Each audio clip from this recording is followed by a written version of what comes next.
نمرود بابل کا ایک طاقتور بادشاہ تھا۔ اللہ نے اسے بے شمار دولت، حکومت اور اختیار عطا فرمایا، مگر وہ اپنے غرور میں اتنا اندھا ہو گیا کہ خدائی کا دعویٰ کرنے لگا۔ وہ کہتا، میں زندگی دیتا ہوں اور موت دیتا ہوں، حالانکہ زندگی اور موت صرف اللہ کے اختیار میں ہیں۔ ایک دن حضرت ابراہیم علیہ السلام نے نمرود کو اللہ کی وحدانیت کا پیغام دیا اور فرمایا، میرا رب وہ ہے جو زندگی دیتا ہے اور موت دیتا ہے، جو سورج کو مشرق سے نکالتا ہے۔ تو اگر سچا ہے تو اسے مغرب سے نکال دکھا۔ نمرود خاموش ہو گیا کیونکہ تکبر کے باوجود وہ عاجز تھا۔ اللہ تعالیٰ نے اس کے غرور اور تکبر کا انجام عجیب طریقے سے ظاہر فرمایا۔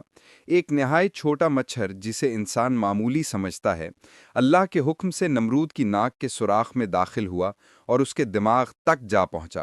نمرود چیختا چلاتا، دیواروں سے سر مارتا اور لوگوں سے کہتا، میرے سر پر ہتھوڑے مارو تاکہ درد کم ہو جائے، لیکن کوئی علاج کام نہ آیا۔ آخرکار وہ اسی عذاب میں تڑپ تڑپ کر مر گیا۔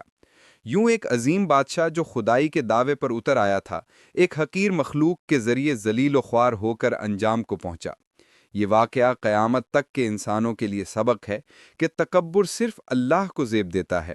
جو بندہ غرور میں مبتلا ہو جائے، اللہ اسے اس کے ہی فخر کا انجام دکھاتا ہے۔